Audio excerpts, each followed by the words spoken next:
Baixou o silêncio e Dakir com Supramati mergulharam em pensamentos sombrios. Mas, Ebramar que os observava, para mudar o assunto, disse brincando: "E bem, meus filhos, não sonhem, por enquanto, sobre as delícias de sua excursão. Logo vocês verão as pessoas, as coisas, a terra exaurida, cuja fertilidade é mantida apenas artificialmente por eletricidade, o que levará, também, ao golpe derradeiro e mortal." A propósito do derradeiro golpe, será que você não poderia nos mostrar a frota aérea que nos levará ao nosso novo lar? Tenho conhecimento que as naves estão sendo construídas por hierofantes e magos superiores e estou ansioso por vê-las, exclamou Narayana. A frota não está pronta totalmente, mas eu gostaria de convidá-los para verem aquilo que eu construí e que está quase pronto. Só temos de subir um pouco, respondeu Ebramar sorrindo. Oh, agradecemos, agradecemos. Vamos com você até as esferas se for necessário. Exclamaram os três com tal entusiasmo que Ebramar desatou a rir. Vamos, amigos, eu lhes servirei um jantar na nossa nave de campanha. Ele levou-os a um laboratório e abriu uma portinhola, artificialmente camuflada de tal forma que era impossível suspeitar de sua existência. O laboratório dava na montanha e através de um pequeno corredor eles entraram numa pequena sala, esculpida dentro da rocha, no teto da qual subia um tubo escuro e embaixo dela havia um elevador.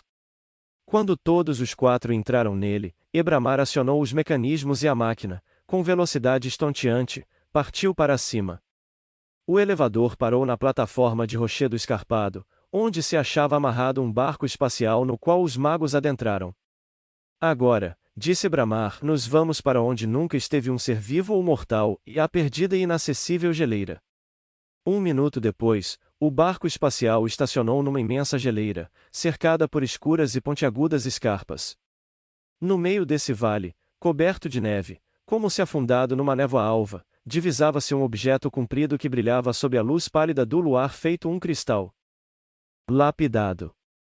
Olhando de perto, era uma imensa nave espacial de forma alongada, feita de um material fosforescente estranho e transparente, semelhante a um cristal. Na ponta da nave havia uma única entrada. Quando Ebramar acendeu as luzes, verificou-se que no seu interior era composto de 3 ambientes e numerosos camarotes, pequenos, mas confortáveis, de luxuoso acabamento. Em cada camarote havia uma janela, feita do mesmo material que a nave, não muito fino. A janela podia ser fechada por uma corina feita de um material tão flexível como o gás, mas impermeável como o couro, o que foi demonstrado por Ebramar aos seus convidados. Em todos os lugares, nas salas e nas cabinas, havia suportes com largos vasos da mesma substância de cristal. Nos porões existem compartimentos para as necessárias provisões e coisas que os viajantes levarão consigo. E o que eles levarão consigo?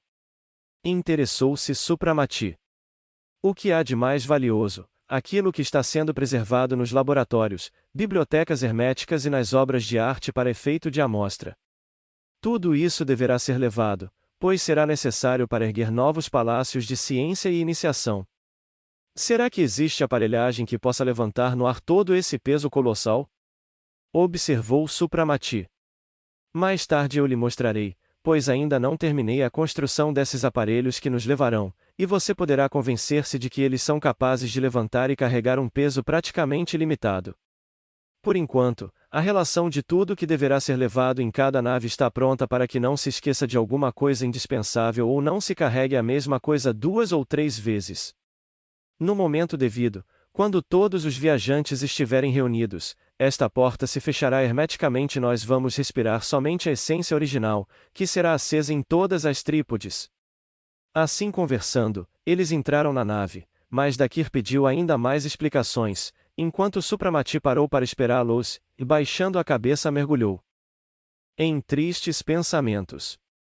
Tudo que lhe restava de humano e de terreno agitou-se naquele minuto e ele sentiu o coração apertado por uma angústia indescritível.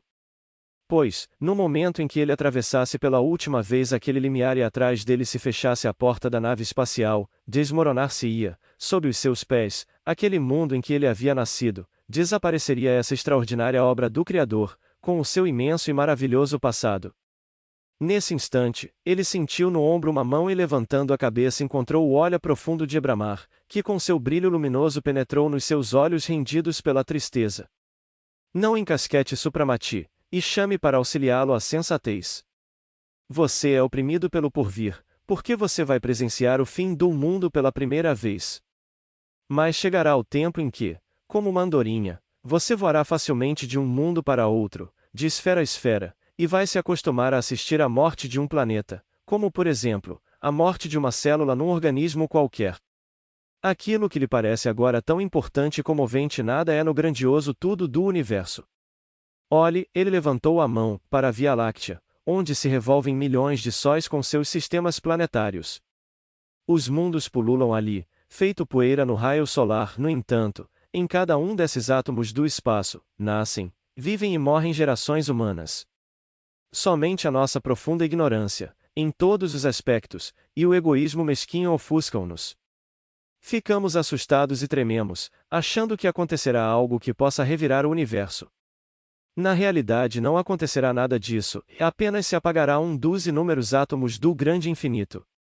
Supramati levantou a cabeça e admirou a abóbada celeste como que salpicada de ouro e brilhantes. Àquela altitude, o ar era excepcionalmente transparente e as estrelas, no azul escuro do céu, luziam com brilho surpreendente.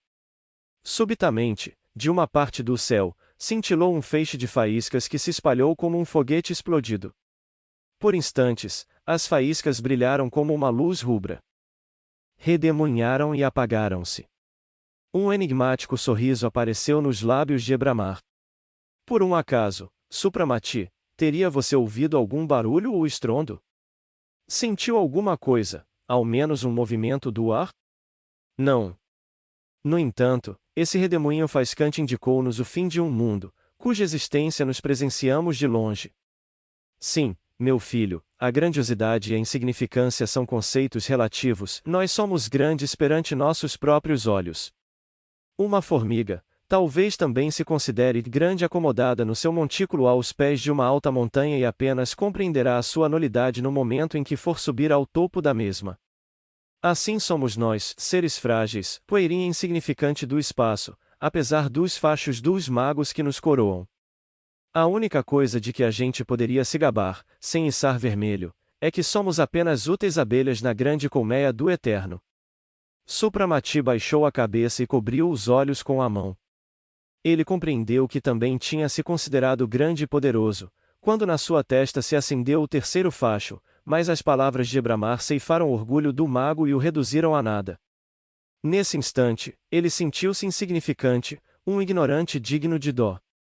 Será que conseguiria ele um dia, às remotas e vagas alturas do conhecimento perfeito?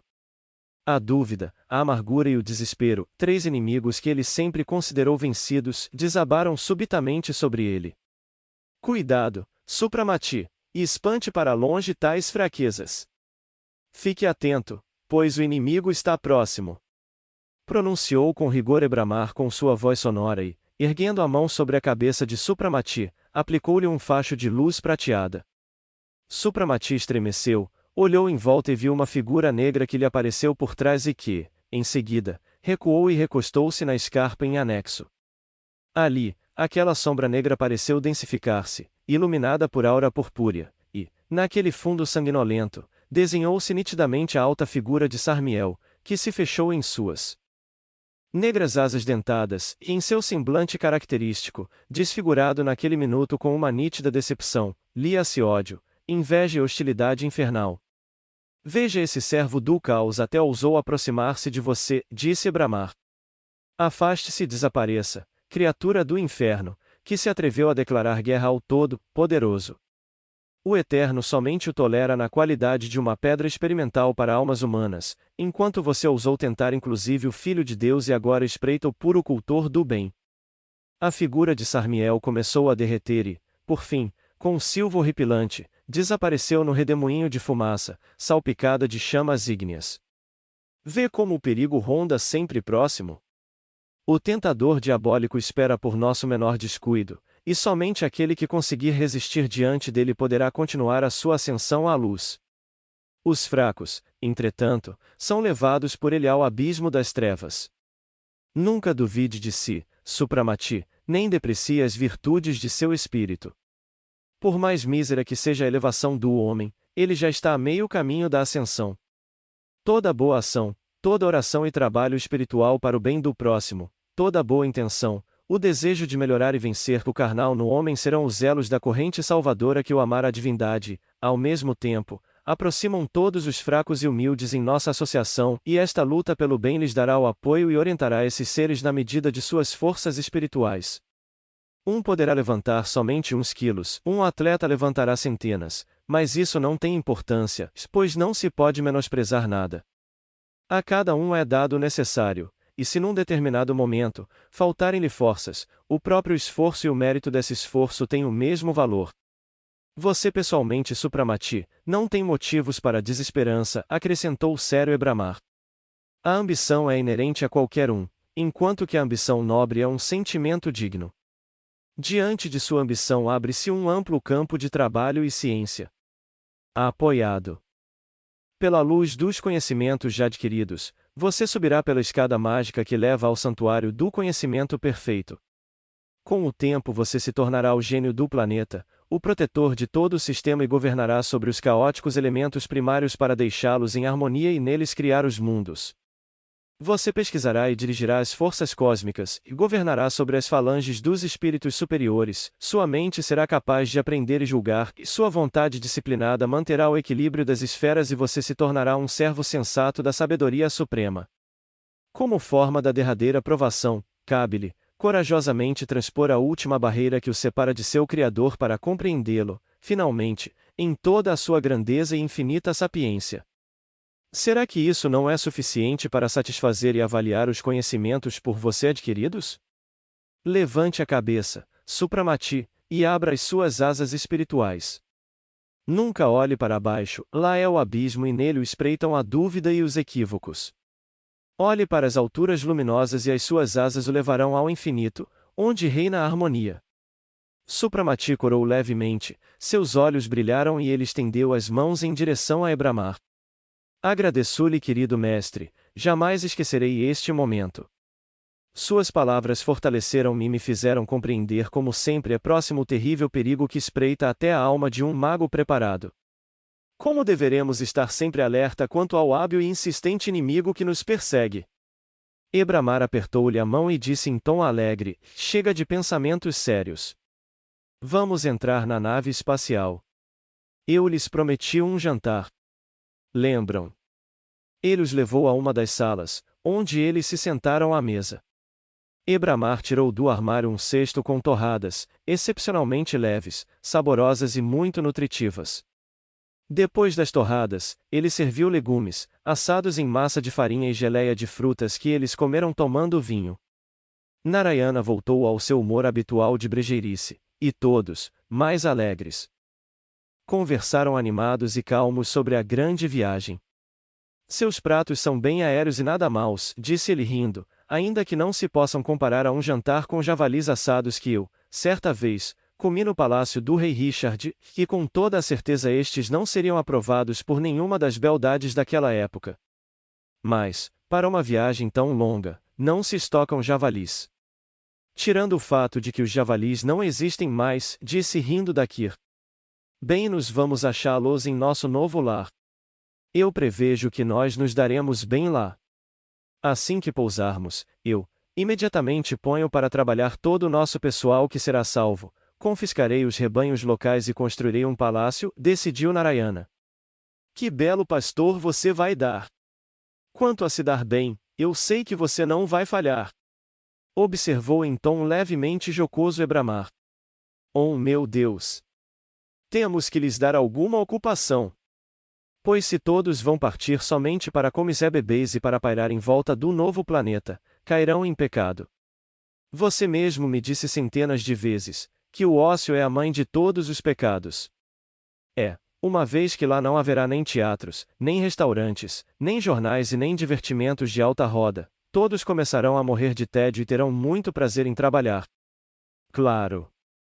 Estou vendo que você vai ser um administrador exemplar, querido Narayana, e assim que dividirmos o planeta em nações, sem falta faremos de você um rei. Agradeço Ebramar, e espero corresponder à sua confiança. E, assim, sobre mim se formará uma lenda, tal qual sobre Rama ou Hermes, de que eu fora um exemplo de sabedoria e conhecimento, e que sob meu cetro reinou o século de ouro, arrematou, brincando Narayana. Tudo isso são sonhos remotos, acrescentou ele, suspirando. Agora me preocupa o presente. Está chegando a hora de introduzirmos-nos na sociedade e eu nem sequer tenho a ideia de onde encomendar a roupa. Talvez não haja nem alfaiates e eu terei de costurar algo, porque nesta túnica, bonita para os magos, eu não me arriscarei a comparecer num salão. Acame-se, ainda alfaiates e Nivara foi incumbido de cuidar da toalete de vocês e vesti-los de forma que ninguém suspeite de sua origem, tranquilizou Ebramar. Espero que a dama do século XX que nos deixou uma descrição tão completa de nossas pessoas não tenha predito que nós iríamos aparecer com a chegada do fim do mundo. Ela tem o péssimo hábito de ser por demais precisa em seus vaticínios, disse Supramati. Em todo caso, é o nosso dever de cavaleiros verificar se ele não se reencarnará nesse momento crítico. Nesse caso, ela poderá descrever-nos como legisladores e gênios do novo planeta, acrescentou Dakir. Todos riram. Santo de casa não faz milagres. Assim, também, essa pobre dama. Pois, tivessem as pessoas acreditado nas suas profecias, teriam elas se corrigido e a humanidade não estaria agora na véspera do seu fim, observou Ebramar, levantando-se. Eles saíram e 15 minutos depois estavam no gabinete de Ebramar. Lá, eles eram aguardados por Nivara, que se lançou com entusiasmo para abraçar Supramati. Supramati abraçou-o e agradeceu pelo carinho manifestado. É com alegria que eu vejo, acrescentou ele, que você trabalhou espontaneamente e já deu um grande passo à frente. Narayana prendeu, imediatamente, a atenção do jovem adepto e começou a indagá-lo sobre as vestimentas e os costumes modernos, e como Dakir havia se sentado e ouvia com muita atenção a conversa, Ebramar levou Supramati ao seu laboratório.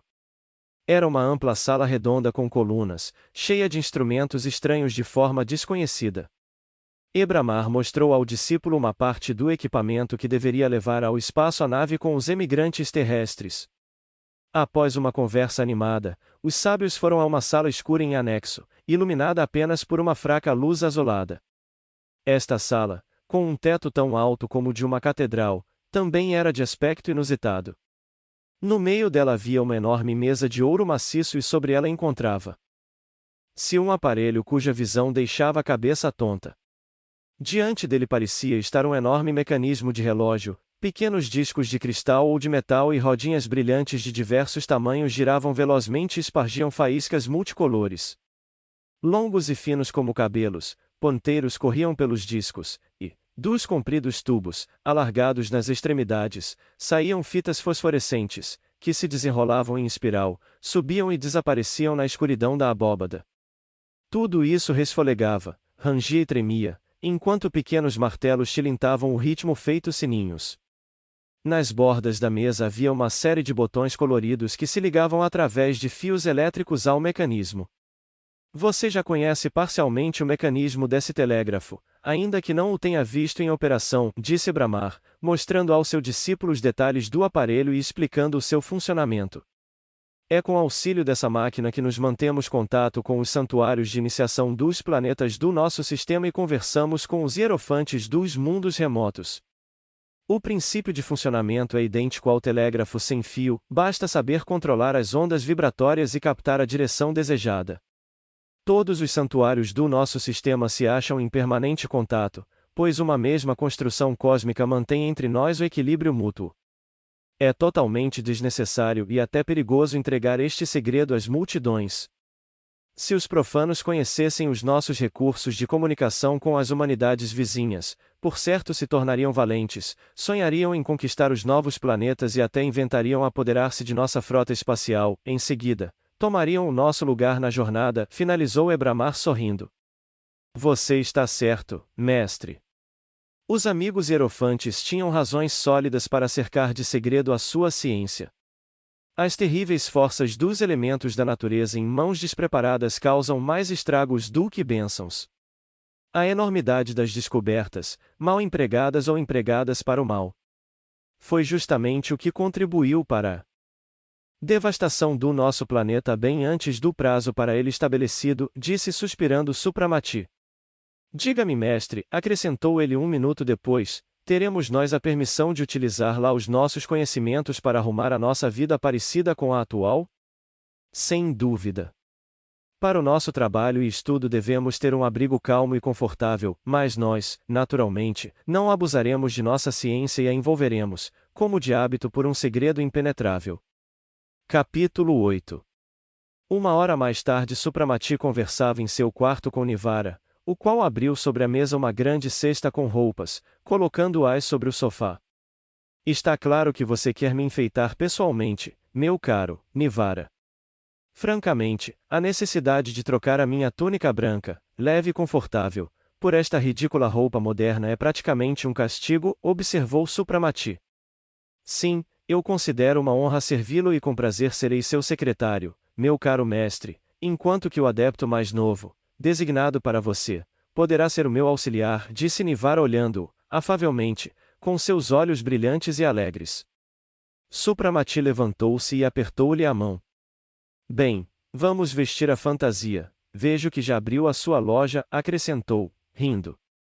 Primeiramente a malha de seda negra, a peça principal do vestuário, já que não se usam mais camisas.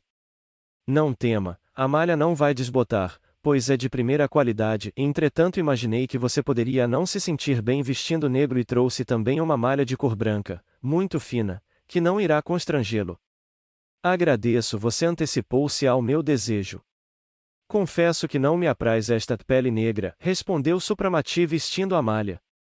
E aqui estão as botas. Atualmente elas não são feitas de couro, os rebanhos de gado são muito raros para calçar toda a humanidade. Mas veja que ótima imitação, muito resistente e elegante. Supramati calçou as botas e fechou o largo cinto de couro, Nivara fez um grande laço com o cachecol de seda em seu pescoço e passou-lhe um chapéu de abas longas, uma carteira e um relógio, preso a uma corrente de ouro e guardado no bolso da cintura. Em seguida, Nivara vestiu-o com uma sobrecasaca sem mangas, feita de um tecido negro, muito macio, fino e brilhante como cetim, o forro, bastante espesso, parecia veludo. Não possuía colarinho, nem punhos. E quanto aos meus cabelos? Será que o corte da girafe já saiu de moda?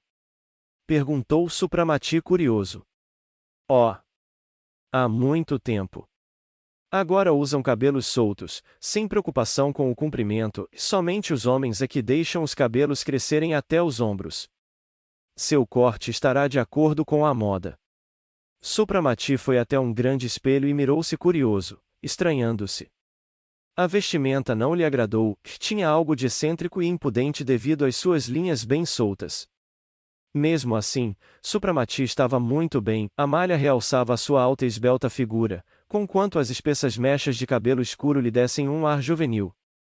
É claro que nenhum simples mortal poderia desconfiar que aquele homem bonito e jovem, com olhar flamejante, era um mago de 3 fachos de luz, em cujos ombros repousavam tantos séculos. Entretanto, um observador mais atento, e, principalmente, mais sensível, perceberia que nas profundezas daqueles olhos claros se escondia algo que fazia daquele homem um ser totalmente diferente dos outros seres mortais. Supramati estava experimentando o chapéu quando entraram Narayana e Dakir vestidos como ele, acompanhados por Niebo e 3 jovens adeptos de escalão inferior, designados para serem secretários, ajudantes ou mensageiros dos magos.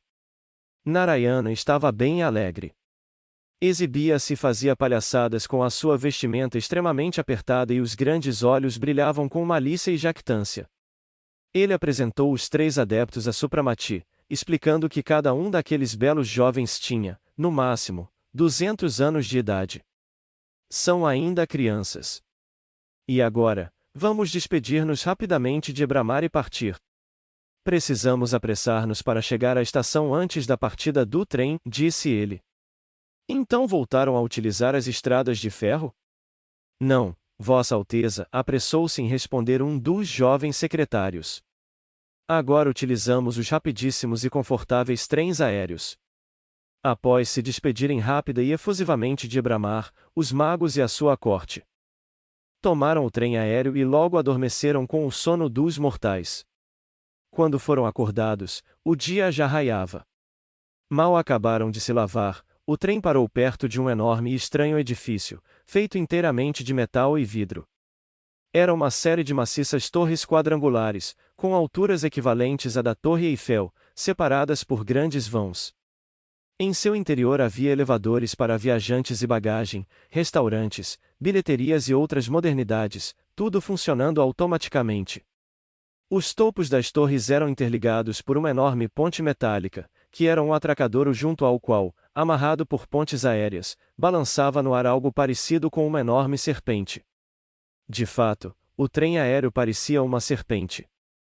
Tinha-se a impressão de que a cabeça escancarava uma goela gigantesca em cujo interior rugia, soltando faíscas, um enorme aparelho elétrico. Sob o ventre do monstro aéreo localizavam-se centenas de esferas e no dorso destacava-se uma espécie de asas móveis, transparentes. Os nossos viajantes, liderados por Nivara, embarcaram no trem por meio de uma das pontes de acesso e examinaram-no rapidamente antes de ocuparem suas cabines. O corredor que atravessava os vagões, se assim pudermos chamá-los, era suficientemente largo para instalar, em certas partes, prateleiras com livros, e em outras, bares. As cabines pequenas, de 2 ou 4 lugares, eram baratas. As mais caras possuíam 2 cômodos, e sala e dormitório, mais ou menos amplos. E foi uma dessas de dimensões maiores, que ocuparam Dakir, Supramati e Narayana. O local tinha todas as comodidades e luxo refinado. No geral não está nada mal, mas aconselho-os, amigos, a saírem para o corredor e darem uma olhada nas toaletes femininas, propôs Narayana, após examinar tudo com ar de especialista no assunto. Dakir e Supramati não conseguiram conter as gargalhadas e sugeriram que ele chamasse Nivara para servir-lhes de guia nesse passeio, mas Narayana não quis nem ouvi-los e arrastou todos quase à força.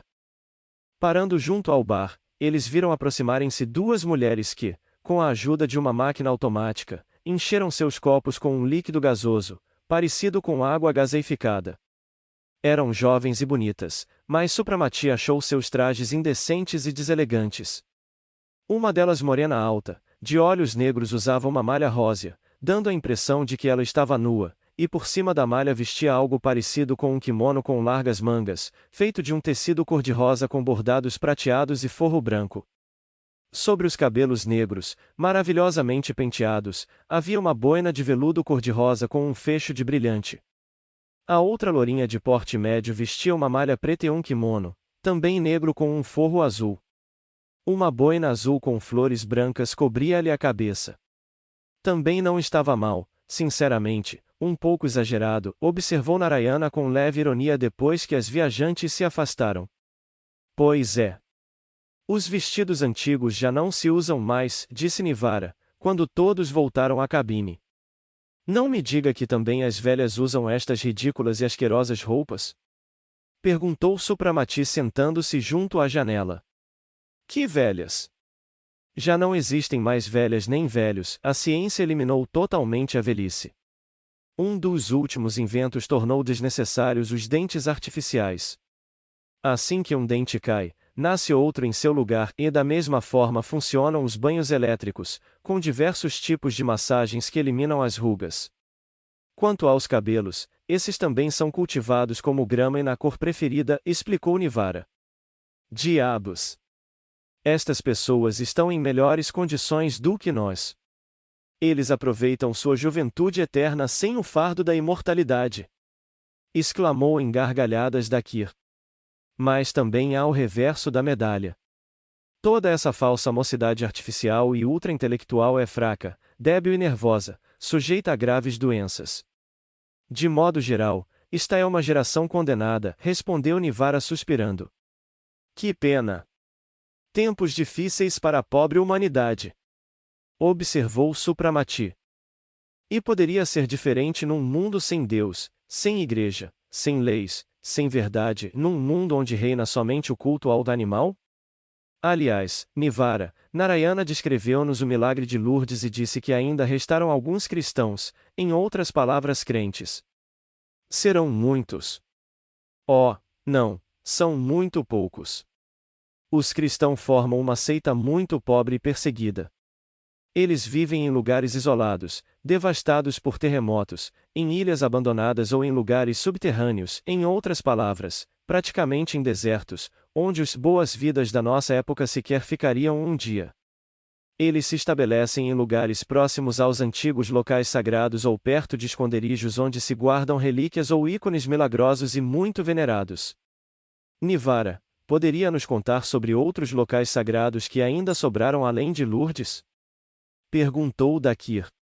Conservou-se, graças a um milagre ainda maior que o de Lourdes, o Templo do Santo Sepulcro. Deve descrever-lhes este evento extremamente interessante.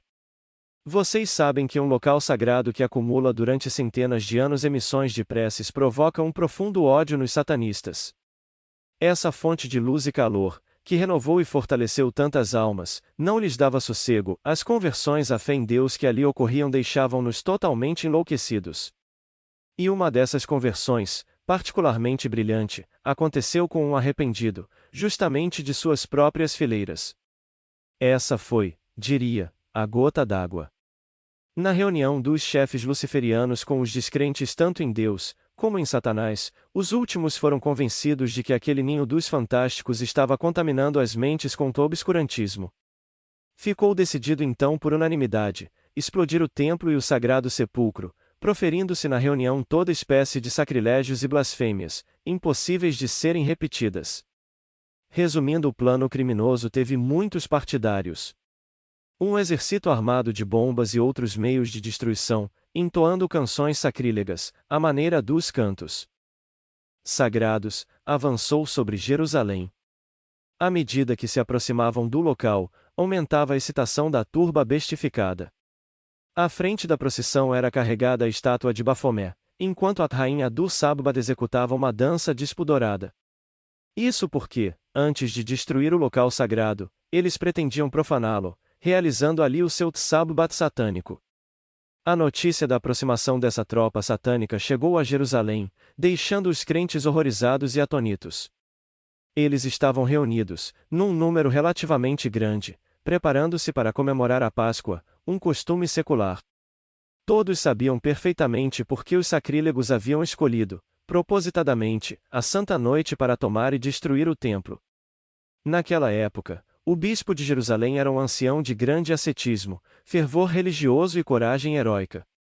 O anúncio do perigo eminente não perturbou a coragem e a firmeza do seu espírito. Após passar a noite em prece junto ao sepulcro de Cristo, ele chamou os fiéis, com discurso eloquente, convenceu-os a não se acovardarem nem fugirem, defendendo o lugar sagrado na mídia de suas forças e deixando o resto à vontade divina. Suas palavras surtiram o efeito desejado e uma sensação de entusiasmo tomou conta dos devotos. Eles sabiam que pagariam com a vida pela fidelidade ao Salvador, mas seu entusiasmo não diminuía com isso. Ajoelhados e com velas acesas nas mãos, todos entoaram em coro o hino da ressurreição. Sua fé era tão ardente e o clamor a Deus, pedindo ajuda e apoio, era tão forte que a prece conjunta se elevou feito coluna de fogo e transformou-se numa nuvem radiante sobre o templo. Todo o templo cintilava com luz astral, mas os fiéis, mergulhados em prece, não se davam conta disso, menos ainda os satanistas, que não perceberam a imensa força invisível que se concentrou sobre o lugar sagrado que eles tensionavam destruir. Enfim, a horda diabólica chegou perto do templo e seus gritos e cantos indecentes já se ouviam de longe. Nesse momento, os fiéis entoaram Cristo ressuscitou e o casto bispo, empunhando o crucifixo e elevando os olhos para o céu, rezava com fé extasiada. E, no instante em que a rainha Dulçabbad e a estátua de Bafomé iam entrando no pátio do templo, o céu pareceu incendiar-se, a terra tremeu e abriu-se, formando enormes fendas que expeliam chamas e fumaça. Dizem que foi algo horrível, os tremores subterrâneos, alternados com o rolar do trovão, foram uma coisa inédita. A armada satânica foi literalmente engolida pelo abismo, que se abriu abaixo dele, e a montanha, sobre a qual estava Jerusalém parecia desmoronar. O dia seguinte iluminou o horrível quadro da ira divina. No local, onde se elevava a montanha com Jerusalém, surgiu um profundo vale, cercado de rochedos negros e desfiladeiros. A grande e exuberante cidade foi completamente destruída pelo terremoto, e os arredores, antes cheios de vegetação, reduzida a cinzas, transformaram-se num deserto inóspito e estéril. Entretanto, o mais interessante é que os rochedos, durante a catástrofe, formaram uma espécie de parede que salvaguardava e protegia a parte do templo onde se localizava o Santo Sepulcro. Parecia que todo o templo havia descido junto com a terra, e, descontando pequenos estragos, ele parecia nada ter sofrido. Os fiéis que estavam sem o interior ficaram desacordados durante a catástrofe ao desfalecerem, como que asfixiados, voltando a si somente algumas horas depois. Entre esses estava também o velho bispo que, nem bem recuperar as forças, rezou uma missa de ação de graças. A partir de então, naquele inóspito vale reúnem-se os cristãos remanescentes. Lá existem duas pequenas comunidades secretas, uma masculina e outra feminina, que passam a vida em jejum e preces, sem se atreverem, entretanto, a sair do vale ou dos limites dos muros da igreja, visto o lugar ser evitado e temido pelos cultores de Lúcifer. Isso significa que o mal está profundamente enraizado, já que nem a evidente demonstração do poder e proteção divina conseguiu converter os infiéis e não os levou ao arrependimento, observou Supramati, agradecendo a Nivara pela interessante narrativa. Pela conversa que se seguiu, eles souberam que iam para Xargrado. Em seguida, Dakir, alegando cansaço, retirou-se para o seu alojamento. Supramati, entretanto, que pretendia visitar todos os lugares onde habitavam os remanescentes fiéis a Deus, ficou mais algum tempo conversando com Nivara e Narayana sobre o passado e o futuro. Todos os magos não alimentavam muitas esperanças, sabendo que a luta seria árdua e desgastante, pois os satanistas, convictos de sua impunidade, sequer desconfiavam do fim próximo do planeta. As recentes grandes descobertas suscitaram na humanidade um orgulho desmedido e os espíritos das trevas, ao apoderarem-se das massas, acenavam-lhes com as esperanças de maiores conquistas. No seu entender, a vida deveria ser uma festa total e infinita, não podendo ser estragada seja por velhice, seja por doença ou morte.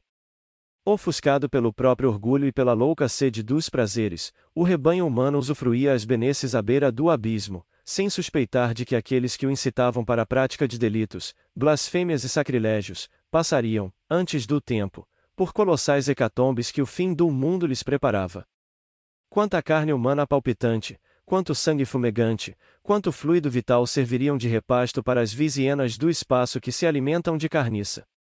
Narayana fez uma observação a propósito e Nivara exclamou: como somos felizes! Que recompensa de incalculável valor receberemos pelo nosso trabalho, e a possibilidade de nos transferirmos para um novo mundo e conseguirmos um final feliz para a luz da esfera superior, em vez de suportarmos um terrível castigo e nos tornarmos presas dos vampiros do inferno. Sim, respondeu Supramati, a misericórdia do Criador é feito à sua sabedoria e, para lhe demonstrarmos o quanto estamos agradecidos, devemos trabalhar bem e salvar os filhos de Cristo, ratificando a parábola sobre as 7 virgens sábias e as 7 virgens nécias. Esta parábola se encaixa perfeitamente nos dias de hoje. As virgens sábias suportaram estoicamente as provações, seu amor a Deus não enfraqueceu, e elas resignadamente esperaram o juízo final, enquanto que a fé e a prece, tal qual lamparinas sempre acesas, iluminam suas almas. Já as virgens nécias esqueceram-se de sua origem divina, renegaram seu Criador e foram envoltas pelas trevas, elas apagaram a chama celestial que conduz a Deus e ilumina o espinhoso caminho da ascensão. Pobres cegas! Que terrível castigo as espera, sem que alguma luz ilumine suas almas durante o terrível caos eminente, completou o mago, com tristeza. A conversa prosseguiu por algum tempo sobre o mesmo tema. Narayana, sentindo que o compartimento estava abafado, lamentou que não fosse possível abrir a janela. No fim do trem, perto das máquinas, existe um pequeno balcão, coberto e eu posso levá-lo até lá, propôs Nivara. Logo os 3 estavam no estreito corredor em frente a uma larga e escancarada janela, em cujo parapeito se encostaram. Era necessário ter uma cabeça resistente para não sentir vertigens ao olhar para fora, pois até onde se podia enxergar nada se via além do céu e um oceano de nuvens que cobriam a terra. Mas os imortais não conheciam medo nem vertigens, tranquilos e curiosos apreciavam a vista realmente empolgante que se abria diante deles. Em todas as direções cruzavam-se naves e trens aéreos, parecendo imensos monstros serpenteando, agitando o ar com ruídos e apitos, e a multidão que se aglomerava no interior daquelas serpentes negras, amarelas ou verdes, entrega cegamente seu destino aos geniais mecanismos e à maioria dos mecânicos, como outrora se entregava à vontade divina. Que enorme passo deram as descobertas desde o tempo da nossa última excursão ao mundo! Admirou-se Supramati. Oh! O senhor ainda há pouco viu dos inventos milagrosos. Pode-se dizer, com toda a certeza, que o homem submeteu e colocou a seu serviço todos os elementos da natureza. A mente está apurada, enquanto que a alma divina se acha subjugada e a carne comemora a vitória. Ela é senhora de tudo, reduziu o trabalho ao mínimo, nivelou o senhorio ao servo e escravizou as forças da natureza, explicou Nivara. Pois é. No momento em que eles forem comemorar considerando-se senhores dos elementos da natureza, a caldeira trincará e contra eles se levantarão os mesmos servos com os quais eles pretendiam controlar Deus, observou ironicamente Narayana. Após respirarem o ar fresco e frio, eles voltaram à cabine, retomando-se o assunto da permanência deles em Ksargrado. E você, Nivara, para onde gostaria que nos o mandássemos trabalhar? Não teria preferência por um país ou povo que você quisesse salvar e proteger? Perguntou Supramati sorrindo. Não, mestre, para mim a terra toda é repugnante e os meus seres prediletos estarão melhor sob sua tutela. Por isso, meu único desejo é permanecer como seu discípulo e executivo, respondeu o jovem adepto, fitando-o com seus olhos brilhantes e gratos. Ksargrado ainda existia. Graças à sua localização inigualável, a cidade sobreviveu a todas as catástrofes que a atingiram durante os últimos séculos. Obviamente estava mudada. Expandiu-se e adquiriu feições modernas. Mas o antigo palácio de Supramati ainda resistia de pé, milagrosamente conservado apesar da idade, servindo por séculos de refúgio, primeiramente a vítimas do terremoto, seguido de inundação que arrasou metade da cidade e, depois, como abrigo para viúvas e órfãos. Mais tarde, quando a beneficência começou a sair de moda cada vez mais, nele foi instalado um museu pornográfico que foi destruído por um incêndio alguns dias após a sua inauguração. Passado algum tempo, o imóvel foi comprado por um estrangeiro que lá realizou as reformas necessárias, mas que raramente residia no palácio. Aos poucos, o ponto chique de diversão da cidade mudou de local e o antigo palácio de Supramati permaneceu isolado, sem chamar mais atenção.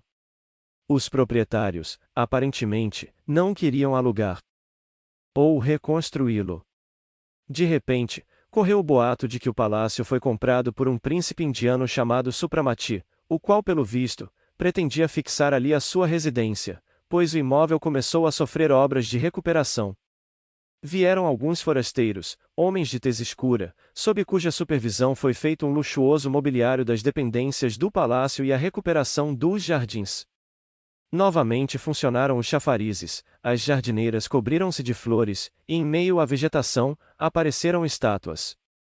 Resumindo, o velho palácio ressuscitou, enfeitou-se e seu luxo passou a despertar a curiosidade da massa ociosa e bem alimentada que se interessava somente pelos assuntos alheios.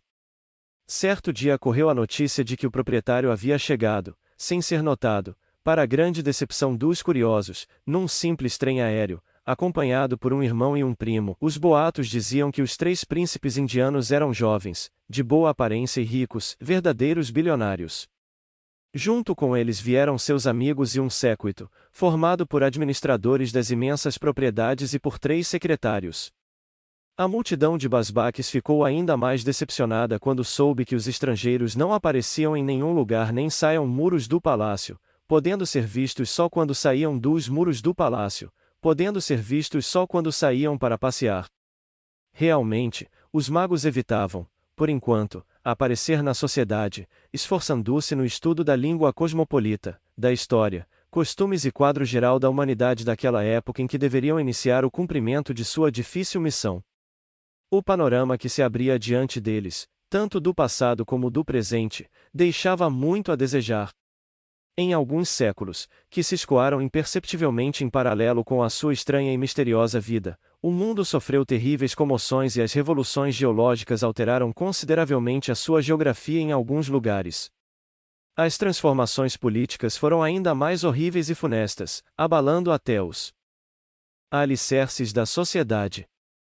O mal, semeado generosamente com requinte entre as massas humanas, por judeus e anticristos, trouxe seus frutos.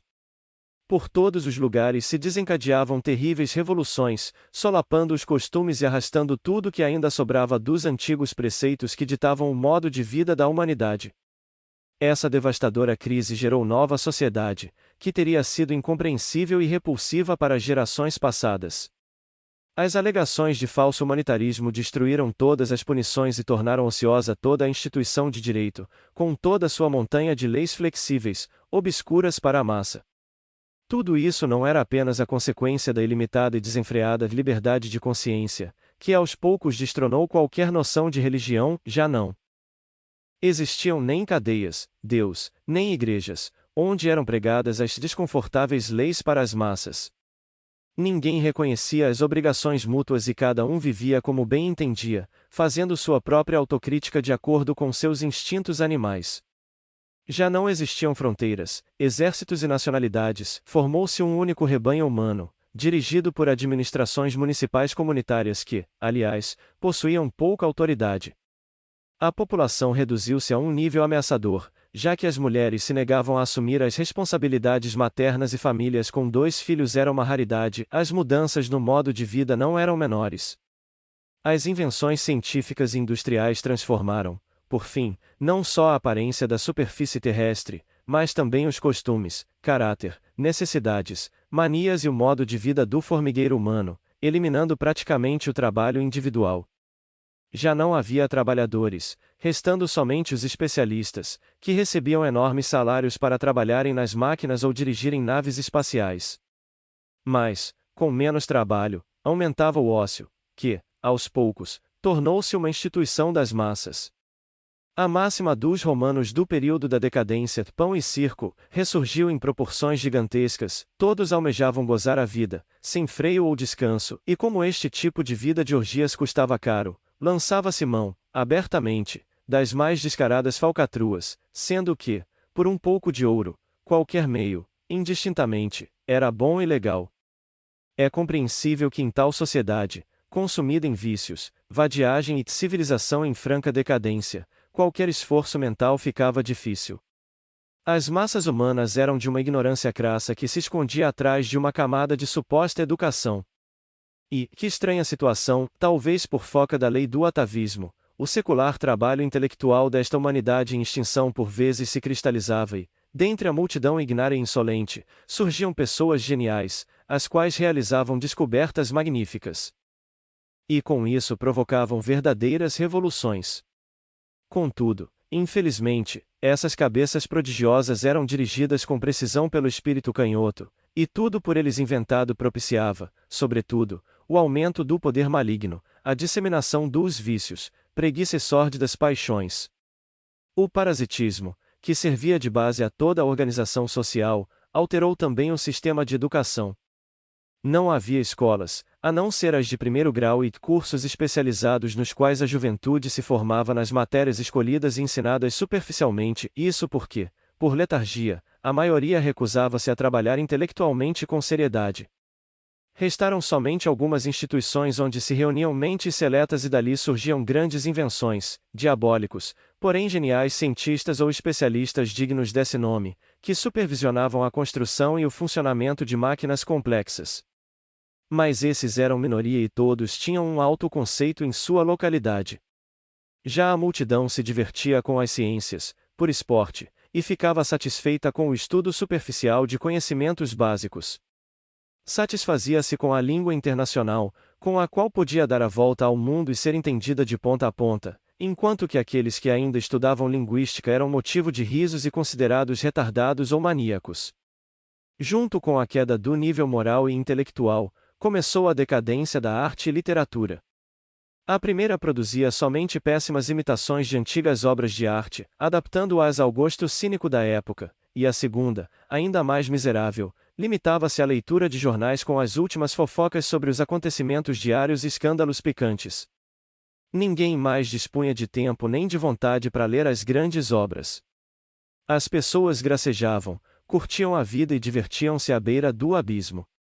Era um verdadeiro idílio pastoral, faltando somente a inocência. Para preencher a necessidade de diversão e encontrar um substituto para a antiga literatura e leitura, apelava-se para teatros.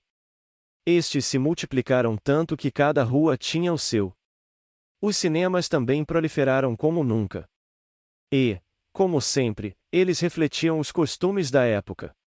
Mas a verdadeira arte dramática desapareceu, estavam na moda somente as farsas grosseiras e vaudevilles, nos quais o cinismo era levado ao absurdo e representá-las não exigia nenhum esforço dos artistas, o que era primordial.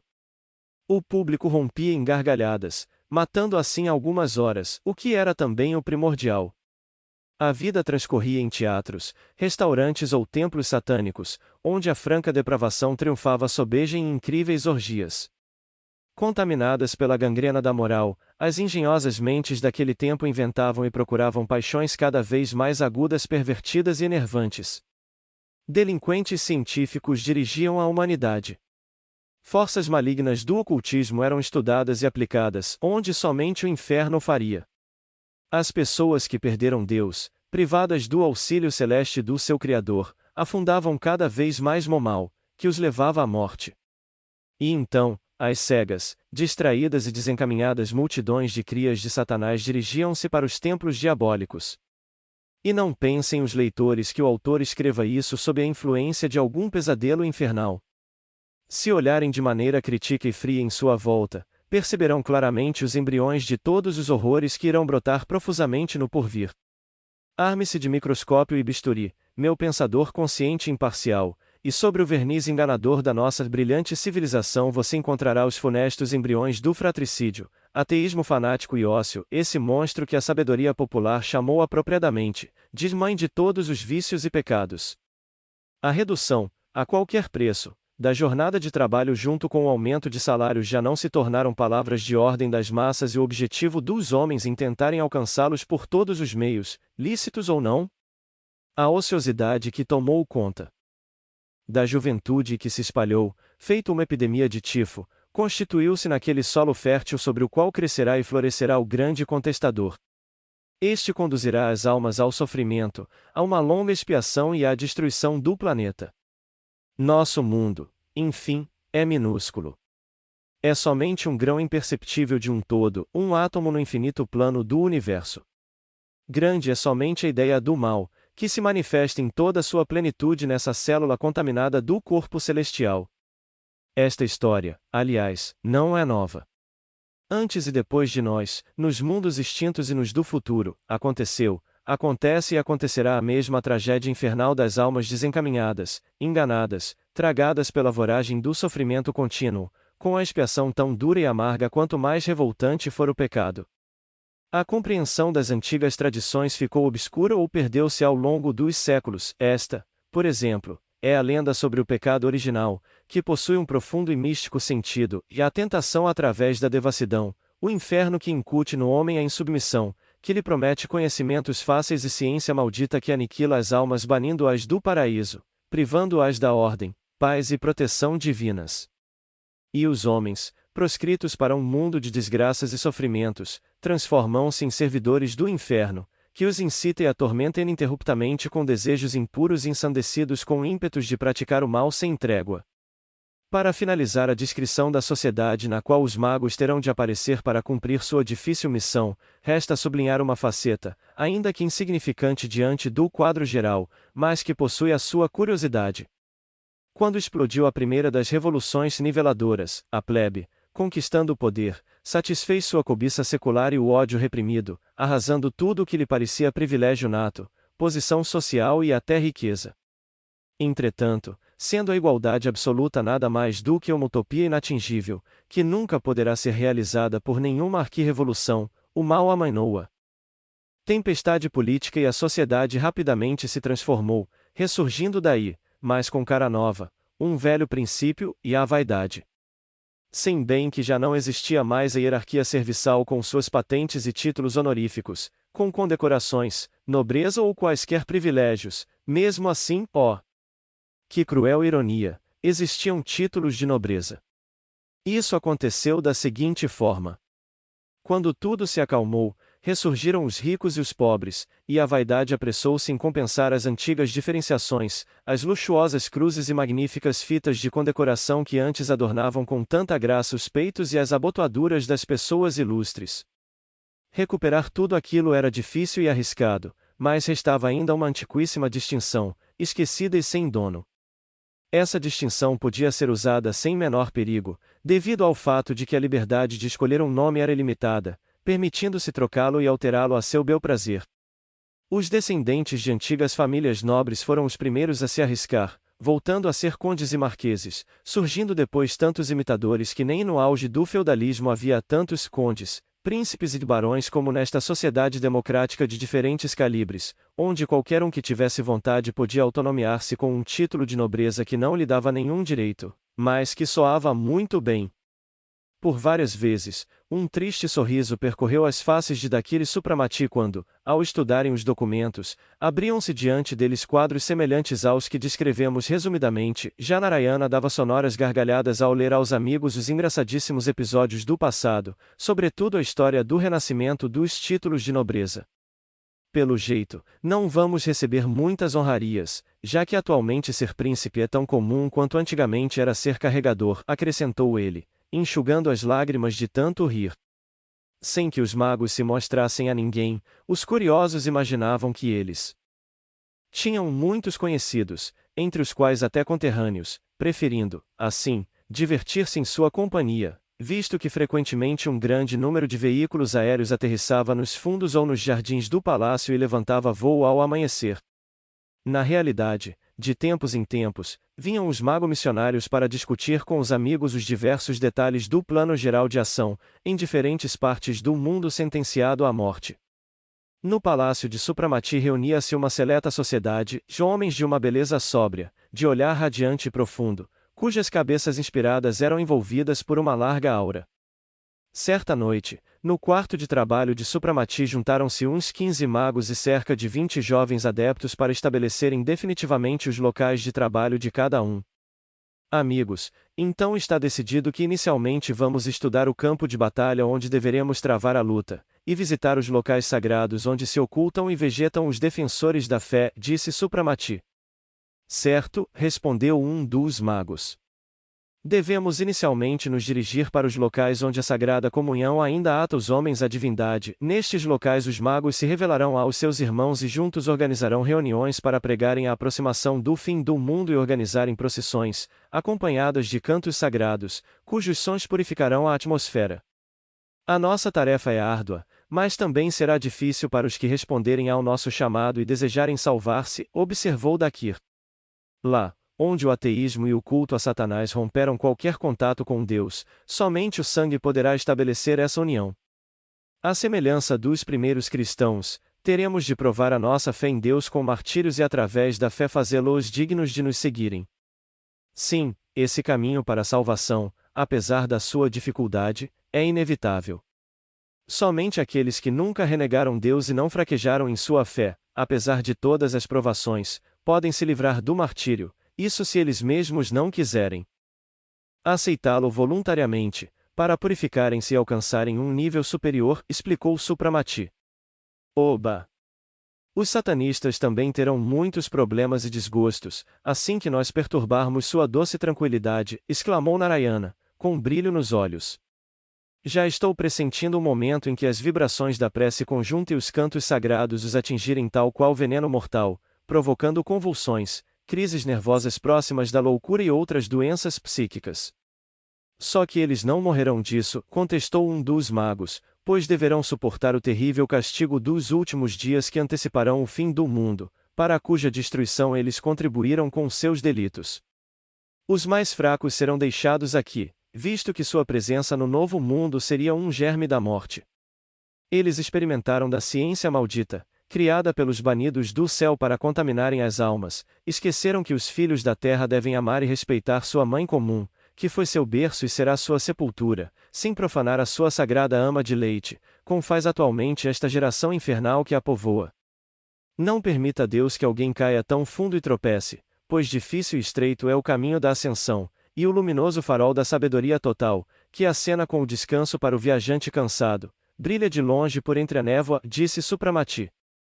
E esta trilha tortuosa passa entre abismos onde estão de tocais muitas tentações.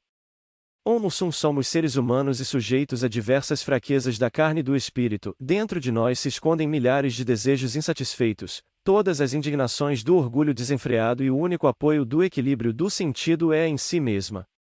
Estou dizendo isto, acrescentou Supramati, para os jovens adeptos presentes. Eles devem rezar e concentra-se para que nenhuma fraqueza os perturbe naquele vendaval do mal para onde iremos. Após o jantar de despedida, os magos, cavaleiros e adeptos despediram-se para iniciar sua ronda preliminar antes de se reunirem pela última vez no Palácio do Graal. Capítulo 9. 2 dias depois, Dakir viajou acompanhado de Narayana, que preferiu trabalhar com o primeiro, enquanto que Nirvana ficou com Supramati. Seguindo o conselho do fiel secretário, Supramati resolveu inicialmente visitar a cidade para examinar, pessoalmente, as novas instituições e conhecer in loco o que aprenderá por enquanto só na teoria. Eles decidiram dar esta primeira volta na cidade durante o dia por sentirem-se mais livres, não querendo ser incomodados pela multidão, pois naquele tempo de decadência as coisas estavam de cabeça para baixo. O Satanás adora a escuridão e abomina a luz e por isso seus admiradores também passaram a viver à noite, sendo que a maioria da população dormia de dia e se divertia à noite. Como as saturnálias, sabbats, orgias e sacrifícios satânicos eram realizados, preferencialmente, à noite, todos os que podiam recolhiam-se para dormir ao amanhecer e levantavam-se ao pôr do sol. Os prédios mais altos da enorme capital tinham um relógio com um gigantesco galo negro, o qual com seu agudíssimo canto anunciava por todos os arredores a chegada da hora do encerramento das negras comemorações e o momento de descanso. O passeio pela cidade vazia e ruas com raros transeuntes deixou em Supramati uma triste impressão.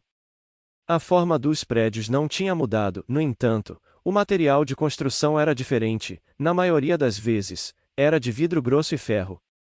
Utilizava-se vidro das mais diferentes cores, e, qualquer que fosse a casa, ela tinha a pretensão de parecer-se com um palácio. Conforme já foi dito, havia uma enorme quantidade de teatros, que se destacavam por suas grandes dimensões, e no frontispício, grupos ou pinturas alegóricas, asquerosamente indecentes, davam uma ideia dos espetáculos que eram apresentados naqueles palcos.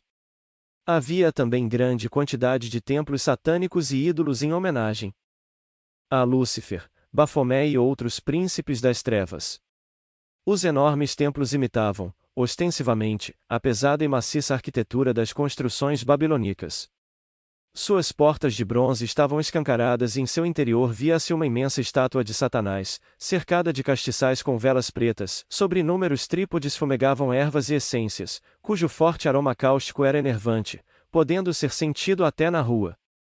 Encontravam-se, ainda, as assim chamadas capelas, construídas provavelmente por troça, no estilo de capelas cristãs ou mesquitas muçulmanas, como seus finos minaretes ou torres góticas.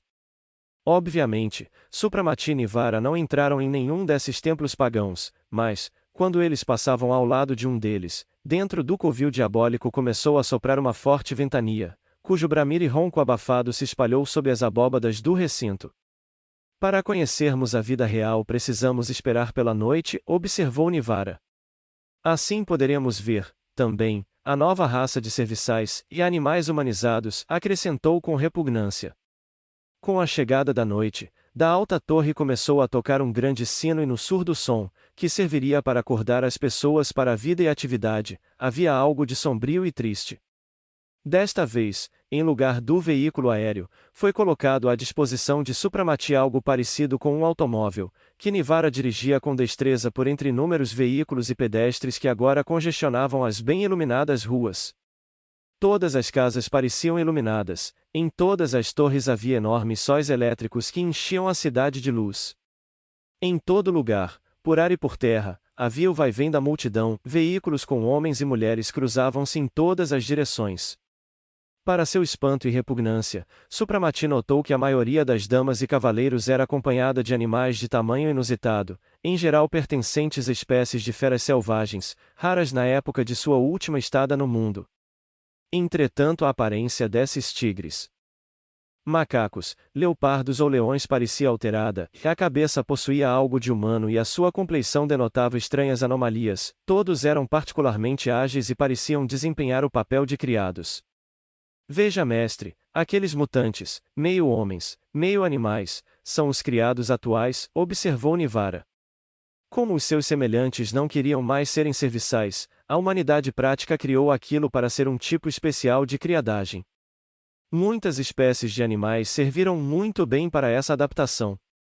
Estas criaturas, como já disse, meio homens, meio animais, são muito espertas, mas perigosas pela sua selvageria, ferocidade e raiva diabólica, apesar de serem mantidas sob severa submissão, o que não as impedia de buscar avidamente o amor humano. O ser humano possui a necessidade e o instinto de mandar e ser servido, mas quando ele inventou para seus semelhantes a total igualdade e liberdade, pensou em criar espécies de criaturas submissas que fossem inferiores a ele a ponto de temê-lo e suportar seus maus tratos, e ao mesmo tempo, suficientemente espertas para entendê-lo e servi-lo. Tem razão, Nivara.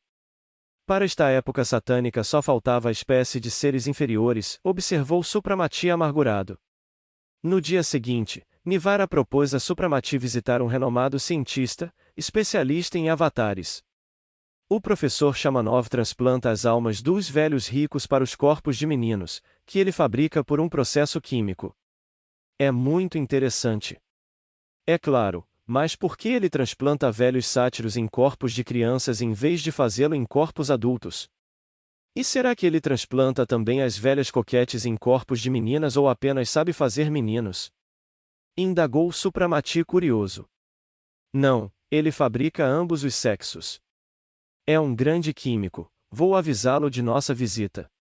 Ele utiliza nos avatares os corpos infantis, pois se presume que esses corpos artificiais não vivam até a maturidade, caso não haja astral. Poderemos visitá-lo até durante o dia, pois os clientes de Shamanov mal conseguem esperar até a noite para efetuar a mudança. Ele paga tão bem aos seus assistentes que estes concordam em sacrificar algumas horas do dia em prol da ciência. Na tarde do mesmo dia, o veículo aéreo de Supramati aterrissou no jardim de um amplo palácio. Os visitantes foram conduzidos para uma sala de recepção, luxuosamente mobiliada, onde logo a seguir apareceu o professor para cumprimentar o príncipe indiano desejoso de visitar seu estabelecimento. Shamanov era um homem de idade madura, ombros largos, forte, com uma grande cabeça e uma testa alta de pensador. Os olhos eram bem afundados nas órbitas, mas o olhar era frio, cruel e diabólico. Transpirava muito orgulho e autoestima.